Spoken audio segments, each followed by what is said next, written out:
Assalamualaikum warahmatullahi wabarakatuh. Waalaikumsalam warahmatullahi wabarakatuh. Bismillahirrahmanirrahim. Alhamdulillahi rabbil alamin. Wassalatu wassalamu ala ashrafil anbiya'i wal mursalin, imamil muttaqin, sayyidil ghurril muhajjalin, wa ala alihi wa ashabihil mujahidin at-tahirin, amma ba'du. Saudara-saudara kaum muslimin rahimakumullah, sesungguhnya gaya hidup seseorang sangat ditentukan oleh cara bagaimana dia memandang hidup ini.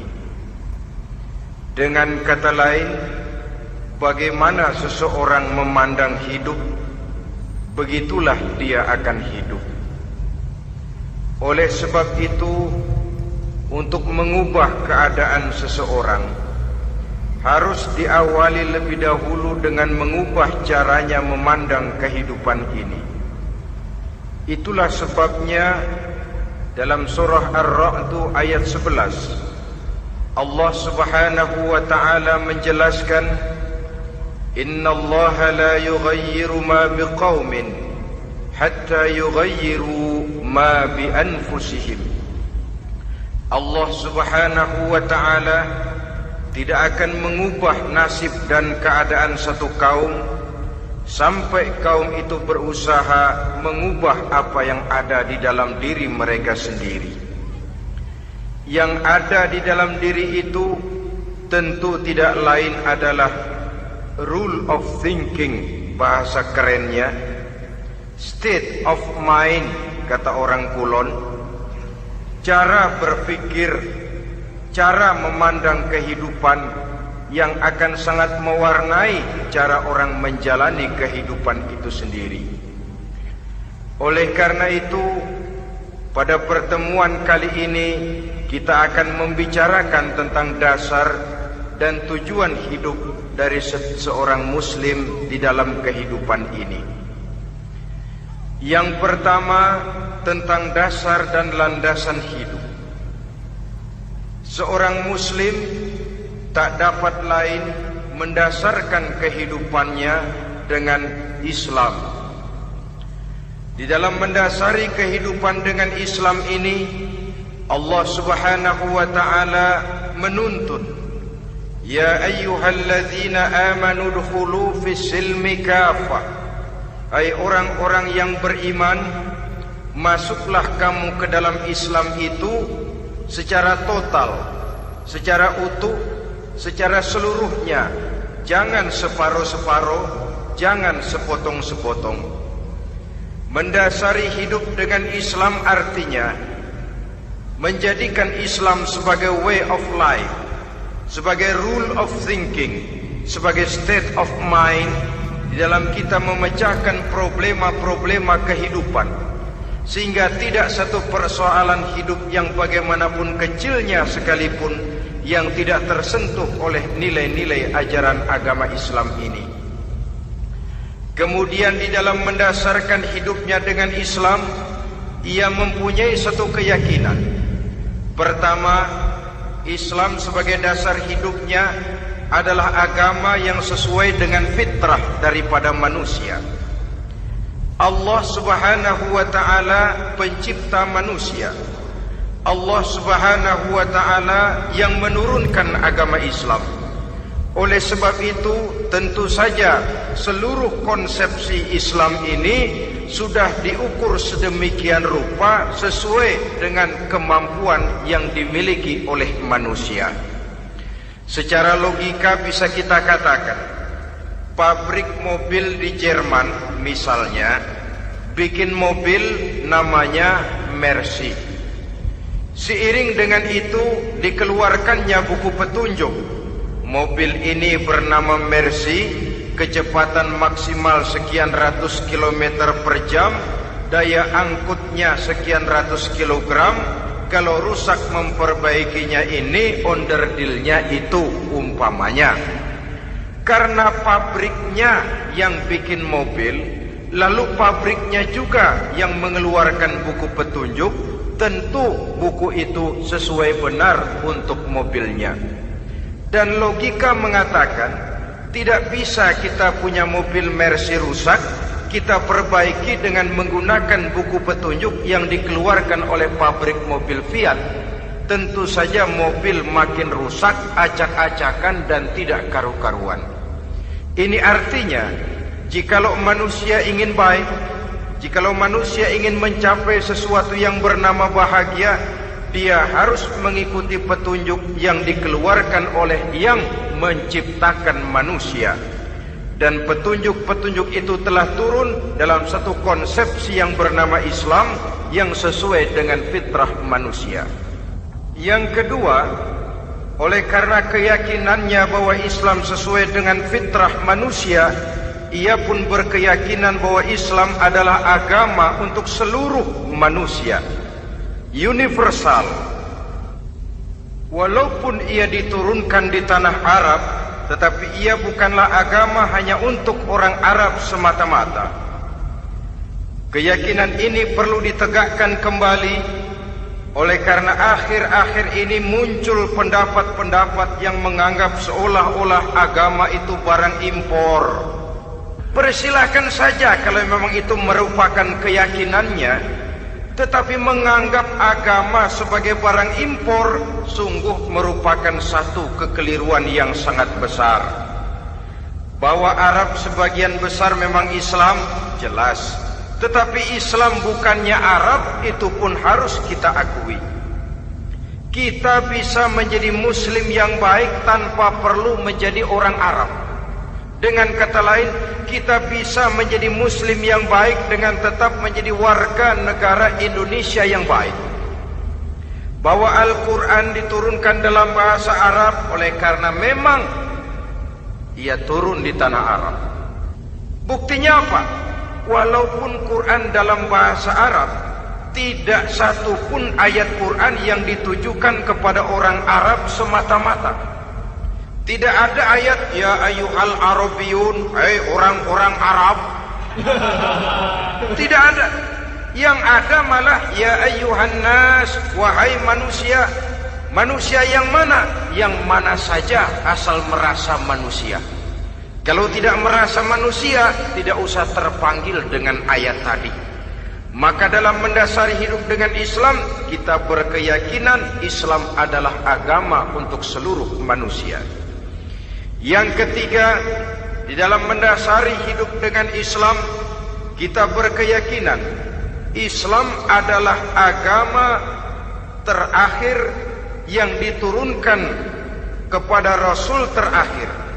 Tidak ada Rasul dan Nabi sesudah Nabi Muhammad, dan tidak ada agama lagi sesudah agama Islam.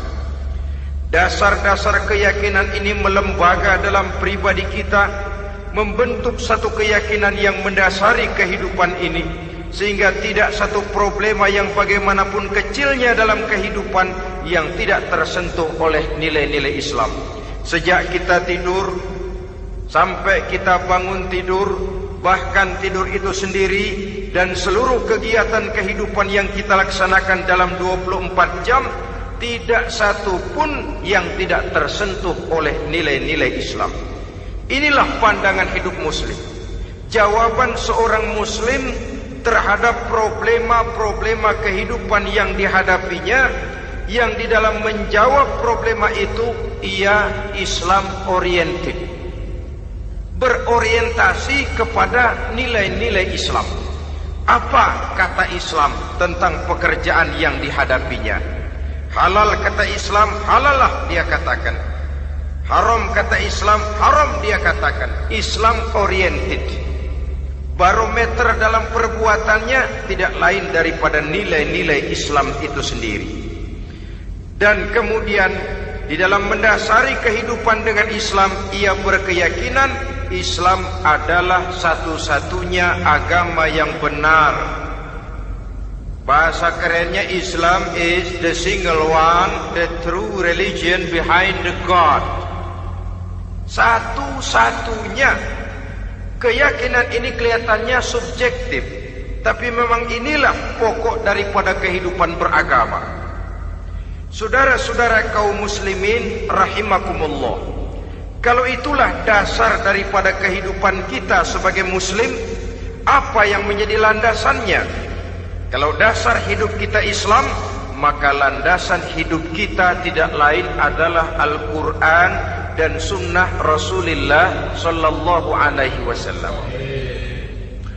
Dunia penuh dengan orang-orang besar, dan setiap orang-orang besar itu mempunyai ajaran-ajaran yang pernah jaya, pernah dikumandangkan, didengung-dengungkan, naik ke panggung sejarah untuk kemudian tenggelam. Satu ajaran hanya akan langgeng, satu ajaran hanya akan tahan lama apabila dia turun dari sumber yang serba maha. Kalau dia turun dari manusia, maka sifatnya hanya musim. Yang namanya musim, saudara-saudara, namanya musim tidak bisa dilarang, tapi kalau sudah selesai habis sendirian. Itu musim namanya. Musim rambutan. Kalau datang musim rambutan, apa bisa dilarang? Gak boleh musim rambutan. Ya tidak bisa, dia akan tumbuh terus. Tapi manakala musimnya habis. Begitulah nasib dari ajaran yang nisbi, relatif dan temporer apabila dia bersumber dari manusia. Maka satu ajaran hanya akan langgeng, tahan lama apabila dia turun dari sumber yang serba maha. Dan itu sudah turun bernama Al-Quranul Karim. Sedangkan sunnah, saudara-saudara, merupakan penjelasan dari apa yang oleh Quran tidak dijelaskan dalam bentuk yang detail, melengkapi apa yang oleh Al-Quran hanya disebutkan dalam bentuk garis besarnya saja. Baik Quran maupun sunnah kita sebut merupakan dasar, landasan yang primer. Sedangkan untuk memahami Quran dan sunnah, kita memerlukan pendapat-pendapat orang yang ahli di bidang itu. Dalam hal ini kita sebut saja dengan ulama. Dan ini merupakan sumber yang sekunder dari landasan hidup kita sebagai seorang muslim. Dua rel ini, Quran dan sunnah, merupakan landasan di mana kereta api Islam ini berjalan. Quran dan sunnah. Saudara-saudara kaum muslimin rahimakumullah, oleh karenanya marilah kita menjadikan Quran dan sunnah ini sebagai imam di dalam kehidupan kita. Bukankah Rasulullah sallallahu alaihi wasallam pernah memberikan pilihan, man ja'alal Qur'ana amamahu qadahu ilal jannah wa man ja'alal Qur'ana khalfahu saqahu ilan nar. Siapa yang meletakkan Quran di depannya, dijadikannya Quran sebagai imam dan dia sebagai makmum, maka Al-Quran akan membimbing dia ke surga. Ya, surga di dunia ini, lebih-lebih lagi surga di akhirat nanti. Sebaliknya, wa man ja'alal Qur'ana khalfahu, siapa yang meletakkan Quran di belakangnya, dia belakangi ajaran dan konsepsi Al-Quran, dia tinggalkan perintah-perintah Al-Quran, maka Al-Quran yang dibelakanginya itu akan mendorong dia ke neraka.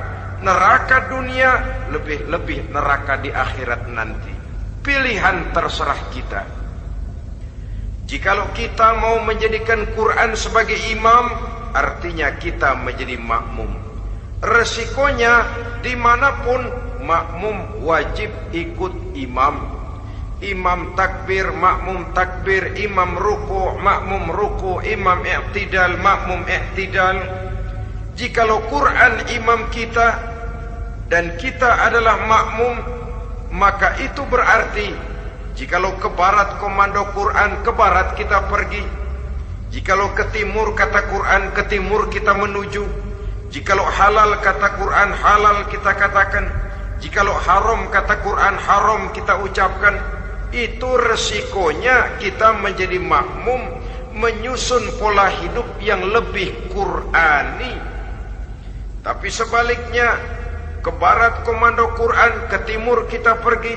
Ke utara kata Quran, ke selatan kita menuju. Halal kata Quran, malah kita tidak mau melaksanakannya. Haram kata Quran, kita senang bukan main. Artinya kita mau menjadi makmum, dan Quran kita jadikan sebagai makmum, kita sendiri malah mau menjadi imam. Kita paksa konsepsi Al-Quran itu supaya sesuai dengan naluri kemanusiaan kita. Mengotak-atik hukum, menghalalkan yang haram, mengharamkan yang halal. Dikala itu landasan hidup kita sudah goyah, tidak lagi sebagai landasan tempat kita bertolak, tetapi malah menjadi satu landasan yang kita injak-injak.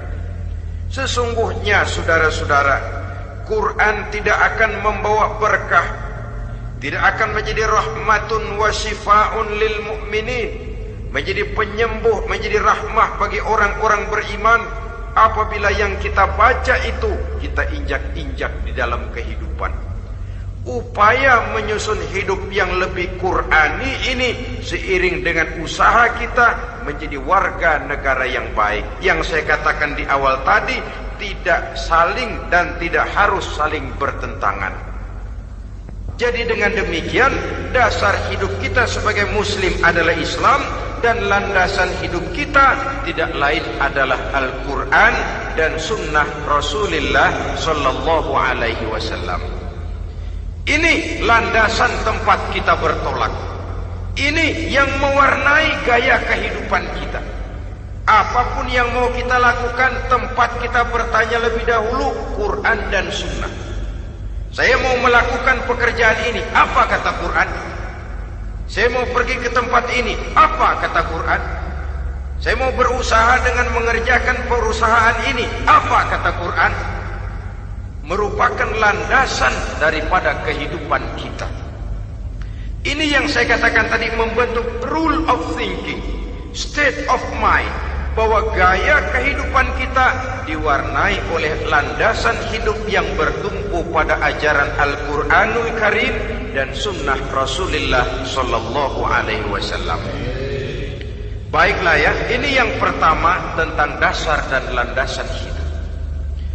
Yang kedua tentang tujuan hidup. Kalau sudah ada landasan tempat kita bertolak, lalu kemana pantai yang akan kita tuju? Mau apa sih kita hidup ini? Berleha-leha, menjalani acara rutin, bangun tidur sampai tidur lagi, kemudian besok begitu lagi, sampai menunggu datangnya sang ajal? Atau ada satu tujuan yang akan kita capai di dalam kehidupan ini? Apabila kita teliti, maka Al-Quran mengajarkan tujuan hidup setiap muslim pada dasarnya ada dua. Pertama, kita sebut saja tujuan jangka pendek. Tujuan jangka pendek itu sasarannya dunia sekarang ini. Bentuknya horizontal. Targetnya agar setiap pribadi muslim menjadi rahmatan lil alamin, rahmah bagi lingkungannya. Inilah yang oleh agama dinamakan hablum minan nas, yang isinya adalah ilmu dan peradaban. Jadi dunia dan seluruh isinya merupakan tujuan jangka pendek saja. Untuk mencapai tujuan jangka pendek, dunia dan seluruh isinya, unsur penunjangnya adalah pendidikan, pengalaman, atau nasib. Makin tinggi pendidikan, makin mudah menjangkau hidup. Makin banyak pengalaman, makin mudah menguasai dunia. atau karena faktor nasib.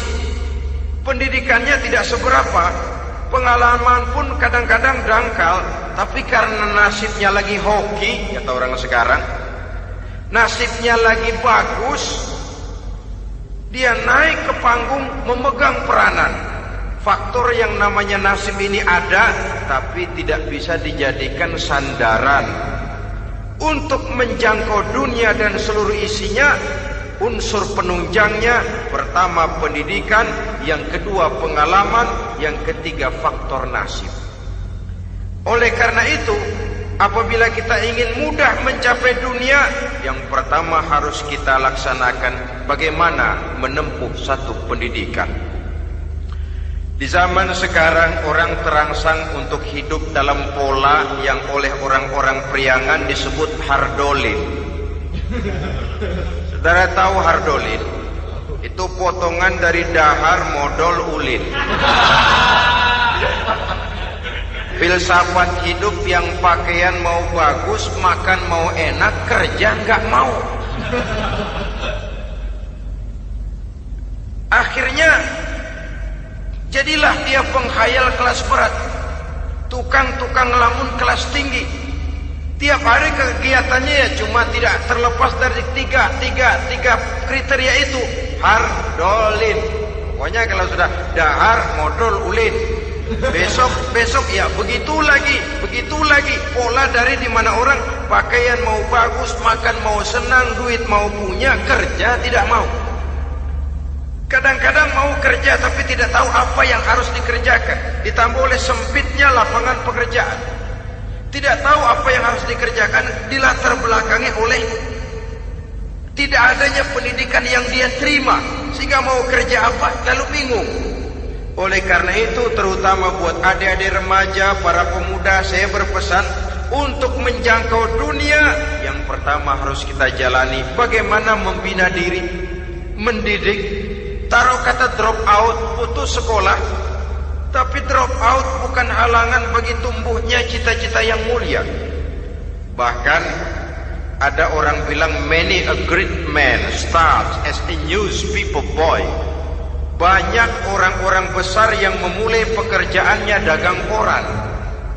Putus sekolah bukan merupakan halangan bagi tumbuhnya cita-cita yang mulia. Dan tidak sedikit orang-orang besar yang tidak keluaran perguruan tinggi. Tidak sedikit orang-orang besar yang tidak merupakan produk dari perguruan tinggi tertentu, tapi kerajinannya belajar, banyak membaca, banyak bergaul, autodidak. Syukur kalau masih bisa menempuh pendidikan yang formal. Kekurangan ekonomi, kemiskinan keluarga jangan menjadi penghalang bagi tumbuhnya cita-cita yang tinggi untuk menempuh karier pendidikan yang baik. Ini memang pahit, tapi bagaimanapun kata orang, lebih baik makan singkong beneran daripada makan roti ngimpi. Artinya jikalau memang perlu, lebih baik sekolah sambil dagang koran, nyemir sepatu, parkir mobil, daripada hardolin itu tadi. Tanpa prospek hari depan yang ada artinya. Dan pendidikan memang merupakan sesuatu yang pahit, tapi tanpa ini rasanya kita akan sulit untuk menjangkau dunia, tersisih di pojok-pojok kehidupan. Jangan lalu bilang, manusia kan rezekinya sudah dijamin oleh Allah, ayam saja ada rezekinya. Of course. Tapi jangan lupa, cara ayam cari rezeki dengan cara manusia cari rezeki lain. Kalau ayam cari rezeki dari tahun atu, modalnya cuma ceker sama patok. Kalau ayam mah asal bisa nyeker, bisa matok, ayam dapat rezeki. Pokoknya kertok dah. Tapi manusia cari rezeki, dia harus cari lapangan kerja. Lapangan kerja sulit. Sudah dapat lapangan kerja, harus punya keahlian. Untuk memperoleh keahlian harus dengan pendidikan. Berhadapan lagi dengan saingan-saingan, karena pasaran tenaga kerja Tiap tahun puluhan kalau tidak ratusan ribu pasaran tenaga kerja yang masuk lapangan kerja. Ini kenyataan. Semakin ke depan oleh tingginya tensi ekonomi, oleh persaingan hidup yang makin tajam, oleh makin menggejalanya pola pikir industrialis yang membuat manusia individu, nilai-nilai semacam ini akan terasa makin berat. Oleh karenanya, tanpa pendidikan sulit untuk menjangkau dunia. Yang kedua, pengalaman, tenaga expert. Sehingga orang mengatakan experience is the best teacher. Pengalaman adalah guru yang paling bijaksana. Dengan pengalaman kita makin dewasa. Dan orang sering mengatakan kegagalan hakikatnya adalah keberhasilan yang tertunda. Jangan takut gagal, kalau itu akan mengantarkan kita kepada pola hidup yang lebih dewasa, lebih tegar, lebih sanggup menghadapi kesulitan-kesulitan. Dan faktor yang ketiga, nasib. Kadang-kadang orang pendidikannya tidak ada, kadang-kadang pengalamannya tidak seberapa, tapi karena nasib, engkongnya misalnya jadi komandan Hansip, dia naik jadi anggota Hansip. Itu karena faktor nasib saja. Yang ketiga ini ada, tapi tidak bisa dijadikan sandaran dalam arti bahwa kita lalu mengandalkan nasib. Lo nanti udah gede mau jadi apa? Gue sih gimana nasib aja dah. Jadi orang syukur, jadi gembel nasib. Tidak bisa kita menghadapi hidup dalam satu alur spekulasi. Tidak bisa kita menjalani skenario kehidupan ini dengan bersikap untung-untungan. Karena kehidupan walaupun tidak bisa dipastikan, paling kurang bisa dirancang, bisa direncanakan, bisa ditargetkan, bisa dianalisa kemungkinan-kemungkinannya. Walaupun tidak bisa dipastikan, tapi bisa diperhitungkan. Sebagai manusia yang terikat oleh causality, oleh hukum sebab akibat, sewajarnya kita memperhitungkan kemungkinan-kemungkinan itu. Kira-kira 5, 10, 15 tahun yang akan datang, sejauh mana kesulitan-kesulitan dalam kehidupan ini, sejauh mana persaingan dalam hidup, sejauh mana tenaga kerja dibutuhkan, sejauh mana keahlian dan skill menunjang ke arah itu. Kalau tidak, kita akan tersisih di sudut-sudut kehidupan untuk lebih banyak jadi penonton daripada menjadi pemain. Padahal kita ingin jadi pemain, kita ingin aktif, kita ingin punya peranan karena kita oleh agama dituntut menjadi rahmatan lil alamin, menjadi rahmah bagi lingkungan di mana kita tinggal, mewarnai lingkungan, bukan cuma diwarnai oleh lingkungan itu sendiri. Itu tadi tujuan jangka pendek sebagai tujuan yang pertama. Yang kedua, tujuan jangka panjang. Tujuan jangka panjang ini sasarannya adalah akhirat. Bentuknya vertikal, targetnya adalah mardotillah atau ridho daripada Allah. Dan ini yang oleh agama dinamakan dengan hablum minallah, tali vertikal yang menghubungkan manusia langsung dengan Tuhannya. Untuk mencapai tujuan jangka panjang akhirat ini, unsur penunjangnya adalah prestasi ibadah. Kalau untuk tujuan jangka pendek, dunia dan seluruh isinya, pendidikan, pengalaman dan nasib memegang peranan yang sangat penting, maka untuk akhirat, pendidikan, pengalaman, nasib tidak punya pengaruh banyak. Unsur penunjangnya adalah prestasi ibadah. Bagaimanapun tinggi pendidikan, bagaimanapun banyak pengalaman, tanpa prestasi ibadah, nol besar kita dalam pandangan Allah Subhanahu wa ta'ala. Saudara-saudara kaum muslimin rahimakumullah, itu sebabnya seorang muslim sholat, puasa, haji, zakat, yang kalaupun ada target dunia itu cuma side effect saja, sekedar satu efek sampingan. Target utamanya tetap tujuan jangka panjang, akhirat dan ridho Allah. Kenapa kita sholat? Untuk mencari ridho Allah. Kenapa kita laksanakan ibadah haji? Untuk mencari ridho Allah. Kita bangun di keheningan malam untuk mencari ridho Allah. Kalau ada akibat dunia, itu cuma akibat sekunder saja.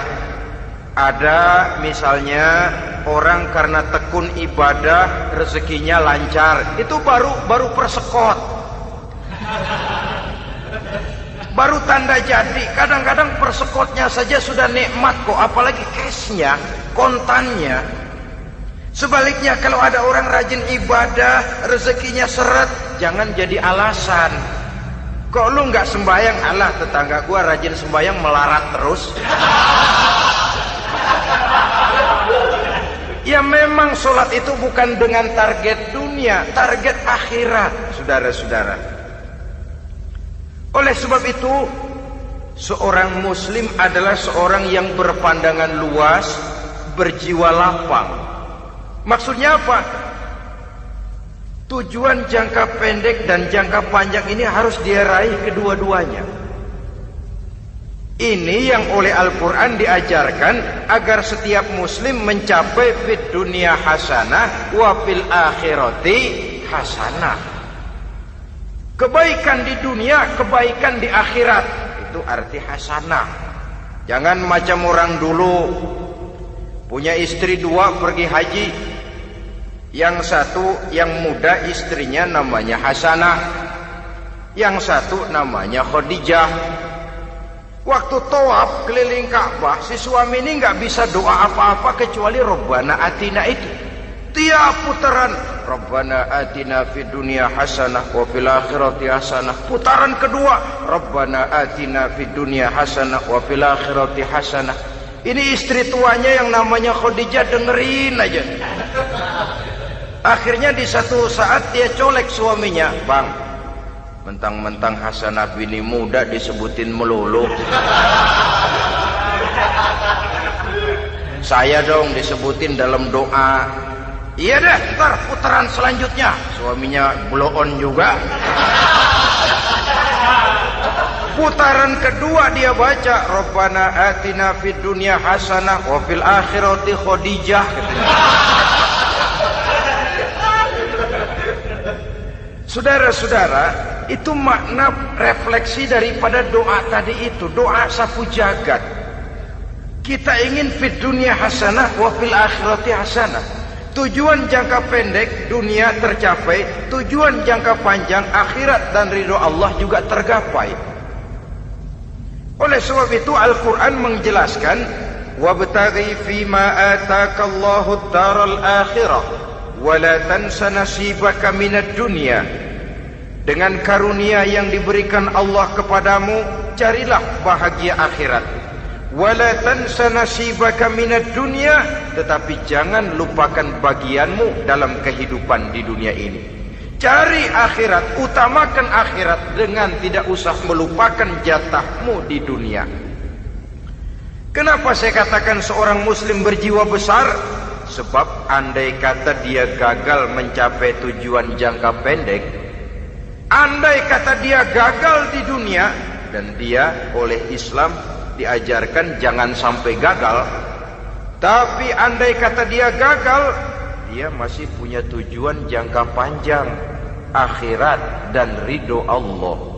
Dia masih bisa menghibur diri, biarlah di dunia kita sederhana, bahkan biarlah susah di dunia, asal di akhirat kita bahagia. Orang yang tidak punya pandangan hidup semacam ini, surgalah dunia ini, segalanya telah tertumpu di sini. Bila umurnya selesai, ajalnya datang, selesai sudah, surganya sampai di situ, dan dia tidak punya pengharapan lain di belakang itu. Maka seluruhnya bertumpu pada kehidupan di dunia, padahal dunia seperti air laut, makin diminum makin haus, makin kering tenggorokan. Dunia yang diperturutkan menyeret manusia ke dalam lingkaran setan, terjebak dalam sifat yang namanya tamak bin rakus alias serakah.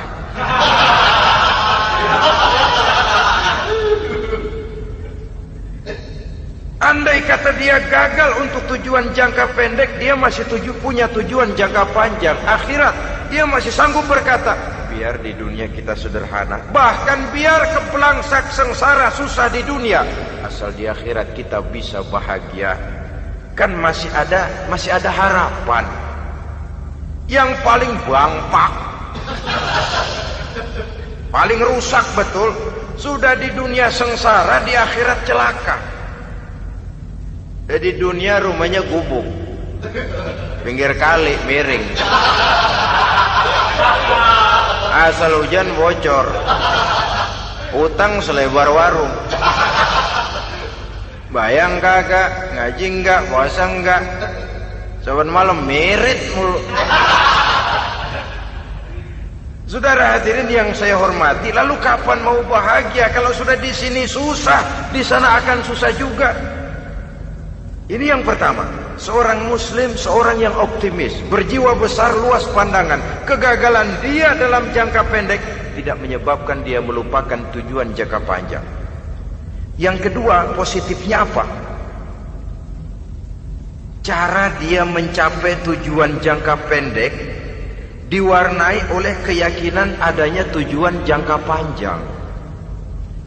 Dia memang benar cari harta, tapi karena dia yakin ada akhirat, Allah ridho apa tidak? Ini positifnya. Saya memang cari duit, tapi dengan cara ini Allah ridho apa tidak? Saya memang ingin berpakaian yang rapi, tapi dengan tidak menutup aurat begini, Allah ridho atau tidak? Saya memang bergaul menghormati teman, tapi terjebak dalam minuman keras karena menghormati teman, Allah ridho apa tidak? Ini orang yang punya tujuan jangka panjang. Segalanya diberikan bingkai dengan pertanyaan, Allah ridho atau tidak? Keyakinannya terhadap tujuan jangka panjang mewarnai gaya hidupnya di dunia ini, mencapai tujuan jangka pendek tadi. Mau minum, Allah ridho apa enggak ini? Mau makan, yang saya makan Allah ridho apa enggak ini? Pendeknya apapun yang mau dia kerjakan, karena dia punya keyakinan tujuan jangka panjang, dia selalu menimbang terhadap ridho Allah tadi. Jadi tanpa prestasi ibadah, kita nol besar dalam pandangan Allah. Ini nilai manusia yang hakiki di sini. Ini makna inna akramakum indallahi atqakum. Di akhirat nanti kan tidak pernah akan disidang, kamu pendidikan setinggi apa? Tidak.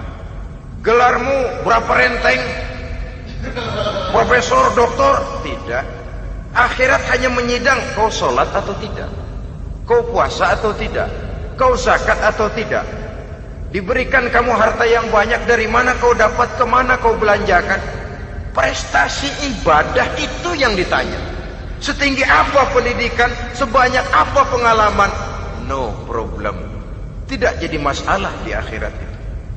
Prestasi ibadah itu yang akan kita persembahkan di hadapan Allah. Itu makna inna akramakum indallahi atqakum. Kerbau dinilai dari dagingnya, makin gemuk makin mahal harganya. Tapi ada perkutut lebih mahal dari kerbau. Perkutut itu mahalan mentahnya loh daripada matangnya. Karena harga perkutut pada suaranya. Lalu di mana harga manusia yang paling gemuk? Tidak. Suaranya, oh kalau manusia dinilai dari suaranya, barangkali Madonna nomor awal masuk surga. Hanyalah dengan prestasi ibadah kita bisa mencapai tujuan jangka panjang, akhirat dan ridho Allah. Nah, baiklah ya. Kalau sudah jelas bahwa kita punya dua tujuan jangka hidup, jangka pendek dan jangka panjang, bagaimana Islam mengajarkan kita meraih dua ini? Pada prinsipnya Islam mengajarkan sistem keseimbangan. Dalam berbagai aspek kehidupan, keseimbangan ini nampak dengan nyata diajarkan oleh agama kita. Seperti ayat yang saya bacakan tadi. Dengan karunia yang diberikan Allah kepadamu, cari negeri akhirat, tapi jangan lupakan bagianmu di dunia ini. Dalam bentuk yang lebih nyata, bekerjalah untuk duniamu seolah kau akan hidup buat selamanya, tapi bekerjalah buat akhiratmu seolah kau akan mati besok. Manifestasinya dalam kehidupan, misalnya orang kaya diperintah membantu yang miskin, tapi orang miskin dianjurkan berusaha. Jangan mengandalkan hidup kepada yang kaya, seimbang. Kamu kaya, betul Pak, bantu yang miskin. Kamu miskin, iya Pak, berusaha. Seimbang. Tuan rumah diwajibkan menghormati tamu, tamu diwajibkan tahu diri, seimbang. Jadi bagaimana kalau sudah kita bekerja di sawah, di ladang, di pasar, di kantor, anggap kita akan hidup selamanya agar timbul gairah kerja. Tapi kalau sudah sholat, anggap kita akan mati besok supaya timbul khusyuknya. Nah, titik tekannya di mana? Stresnya itu.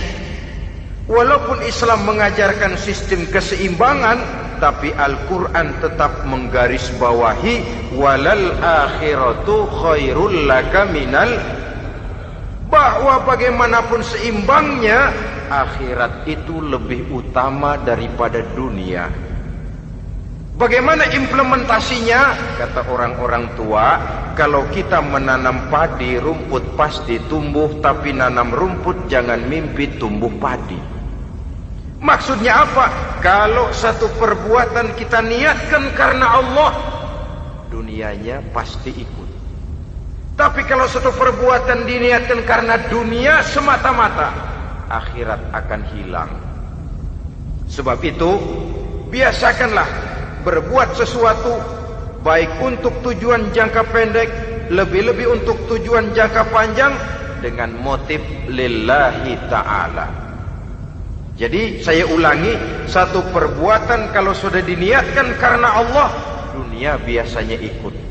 Tapi kalau diniatkan karena dunia semata-mata, akhirat akan luput.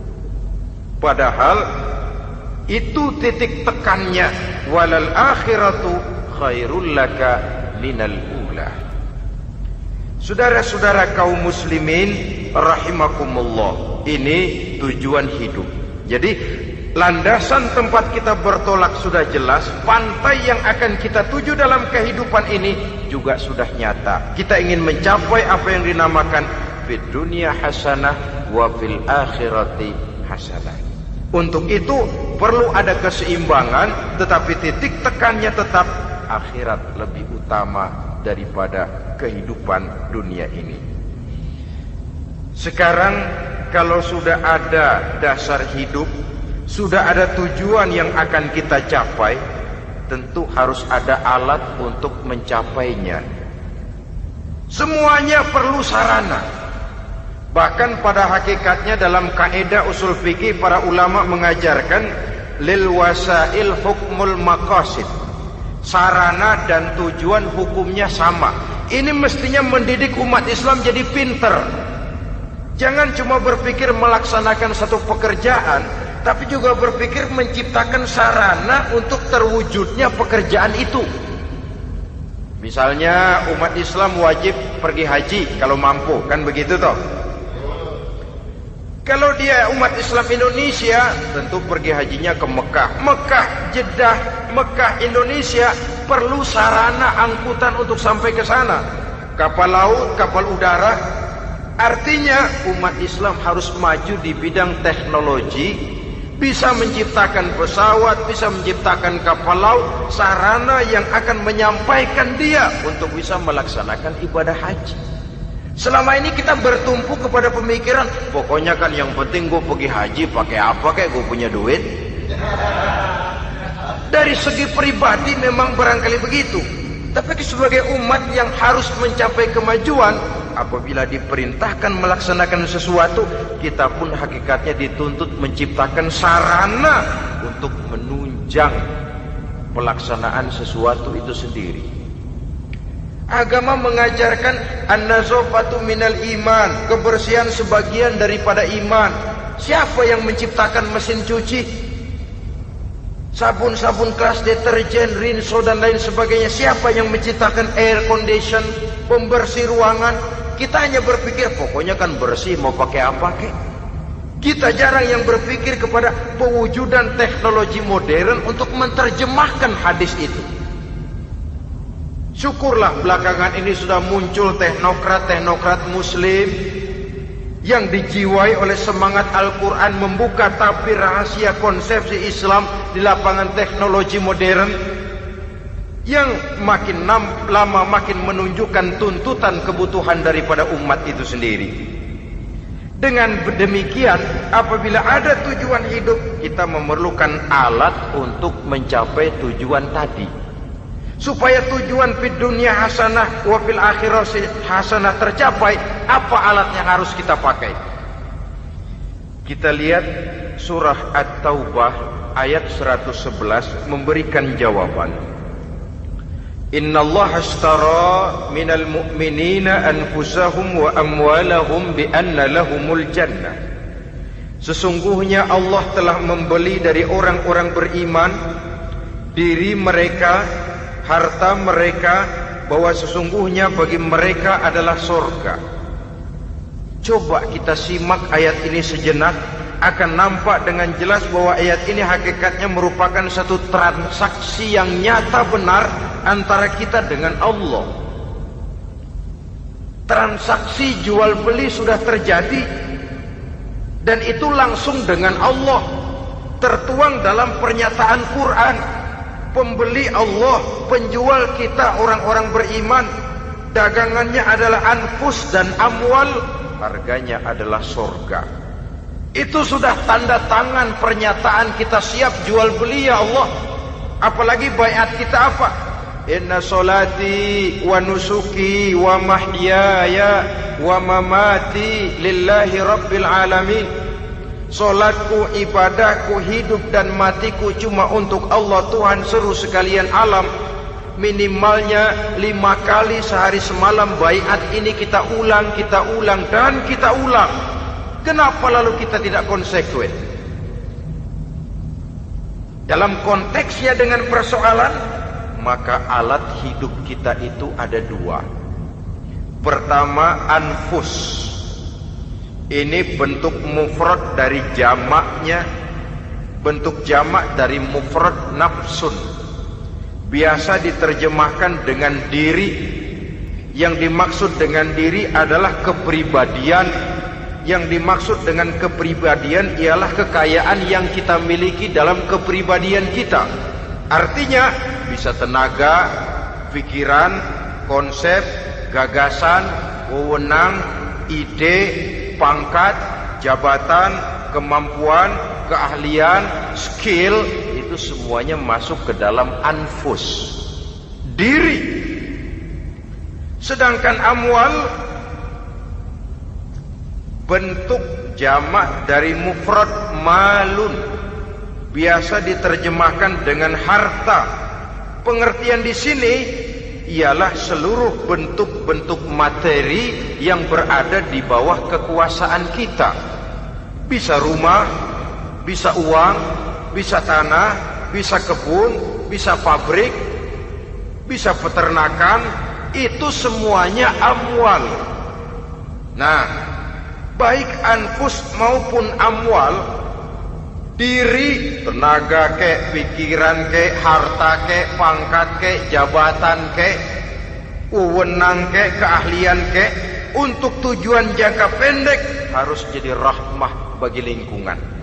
Untuk tujuan jangka panjang harus menunjang jalan menuju ridho Allah. Jadi kalau pangkat kita menjauhkan kita dari ridho Allah, itu bukan nikmat tuh, azab. Punya pangkat bukan melakukan kebaikan, malah melakukan kejahatan, setidak-tidaknya berdiri di belakang kejahatan, melindungi perbuatan-perbuatan munkar. Dalam kelas kakap melindungi korupsi, dalam kelas teri jadi backing tukang koprok. Umpamanya itu sudah menyalahi alat tidak digunakan untuk mencapai tujuan. Itu untuk tujuan jangka pendek. Lalu amwal, harta, uang, tanah, rumah, kebun, untuk tujuan jangka pendek harus menjadi rahmah bagi lingkungan. Sedang untuk tujuan jangka panjang, baik diri maupun harta harus menunjang jalan menuju ridho Allah, harus meningkatkan prestasi ibadah kita kepada Allah Subhanahu wa ta'ala. Malah yang namanya amwal ini tanggung jawabnya lebih berat loh saudara. Kalau saudara diberikan ilmu, sidang akhirat cuma satu. Ilmumu kau amalkan untuk apa? Saudara diberikan umur panjang, pengadilan akhirat cuma bertanya satu, umurmu kau habiskan di mana? Tapi saudara diberikan harta, pertanyaan akhirat dua, hartamu kau dapat dari mana? Kau belanjakan kemana? Dari mananya dan kemananya ditanya, depan belakang. Kadang-kadang kan ada orang hartanya didapat dari jalan yang halal, dibelanjakan di jalan haram. Kerja peras keringat banting tulang setengah mati, begitu dapat duit beli buntutan, muter-muter kertas cari kode. Didapat dari jalan halal, dibelanjakan di jalan haram. Atau didapat dari cara yang haram, dibelanjakan di jalan yang baik. Menang judi, nyumbang pesantren. Nabi mengajarkan innallaha thayyibun la yaqbalu illa thayyib. Allah itu baik dan hanya menerima yang baik-baik saja. Tidak bisa mencuci kain dengan air najis. Kain akan tetap kotor. Saudara-saudara kaum muslimin rahimakumullah. Oleh karenanya masalahnya terpulang kepada kita, pandai-pandailah membagi orientasi. Suatu saat tenggelam kita dalam kesibukan dunia dan seluruh isinya untuk mencapai tujuan jangka pendek. Lain saat tenggelam kita memfanakan diri untuk mencapai tujuan jangka panjang, akhirat dan ridho Allah. Karena kehidupan ini bukan berjalan tanpa batas. Umur ini bukan satu karunia tanpa pertanggungan jawab. Satu saat setuju atau tidak, rela atau terpaksa, kita akan sampai kepada garis finish daripada perjalanan kehidupan dunia ini, yang memang merupakan satu perjalanan panjang, a walking tall. Kata orang Kulon, a walking tall, satu jalan yang demikian jauhnya. Entoh kita akan sampai ke garis finish. Bila datang ajal, senja kehidupan datang, malam menyelimuti. Datangnya tidak pernah kita sangka, tapi sekali dia datang, tidak satu kekuatan yang bisa menolak. Kehadirannya tidak pernah kita harapkan, tapi satu kali dia datang bertamu, pasti terjadi. Dan itu pasti akan kita temui. Alangkah malangnya pada saat kembali itu datang, kita tidak punya prestasi ibadah. Lalu apa artinya prestasi dunia? Apa artinya tujuan jangka pendek kalau kita harus kehilangan tujuan jangka panjang? Rumah kita yang besar, pangkat kita yang tinggi, harta kita yang banyak, bisakah menolong kita untuk kalau sudah kumpul di padang mahsyar nanti? Malaikat, jangan gebugin saya, rumah saya harga 2 miliar.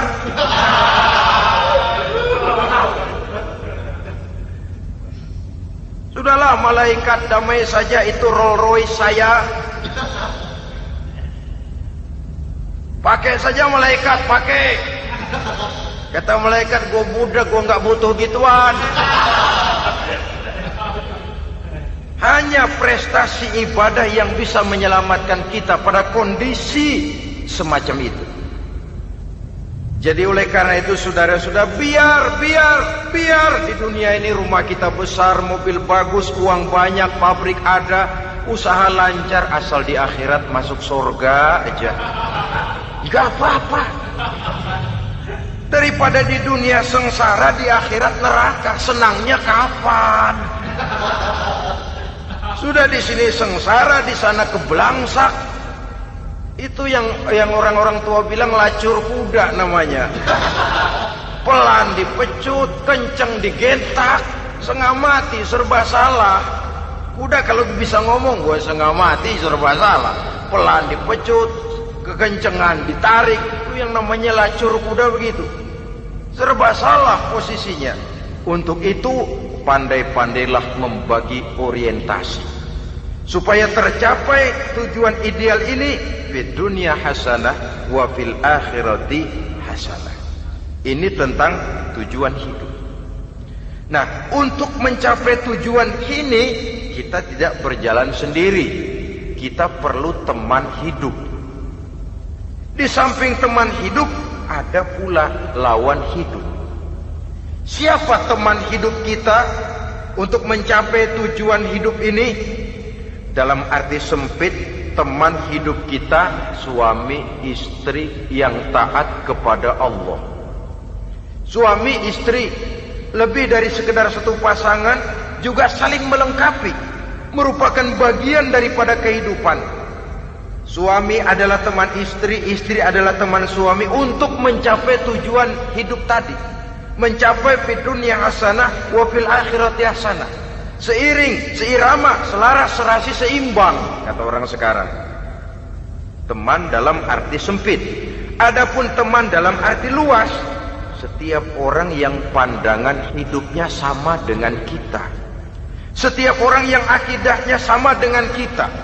Terlepas dari suku bangsa apapun, warna kulit apapun, bahasa apapun, jikalau keyakinannya sama, pandangan hidupnya sama, dia adalah saudara kita dalam artian yang luas. Islam tidak kenal teritorial. Maka tidak ada itu Islam Jepang. Ya walaupun secara formalnya ada, tapi informal Muslim adalah Muslim, diikat dengan akidah.